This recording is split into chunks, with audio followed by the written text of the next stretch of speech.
Hi guys, this is Lee with the Market Sense for the week of October 15th, 2019. If you extended your taxes, they're due today. The charts in this presentation are provided to us by Gettess and their Trade Navigator software.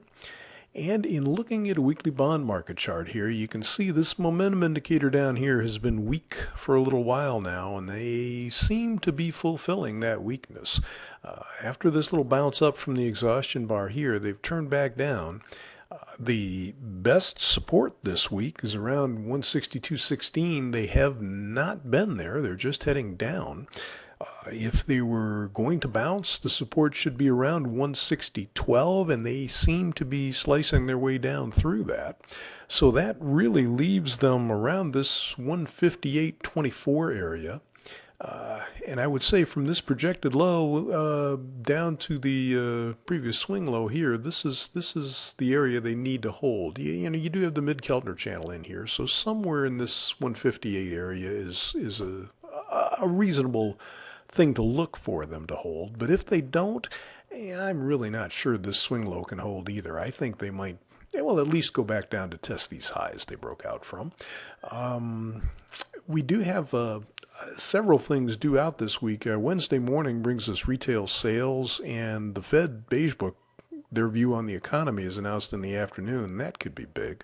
And Friday brings us the leading indicators, which can be a market mover as well. So either of those, any of those things could be something to get them jump started here and turn them back around. But at this point, everything looks like they're just kind of heavy and weak, and bond prices are kind of going down globally, so that's not really a big surprise. In stocks, I am surprised at how buoyant this market seems to be. They're holding up remarkably well given all of the political things that are happening in the U.S. They're doing a pretty good job. The strongest support for them to hold was around 150, I say one, my goodness, 29, 52, 53. And they've kind of done that. The low is actually 53 3/4 for the week so far. That's impressive. The toughest resistance right here is right in the 3,000 area, just about exactly at the 3,000 area.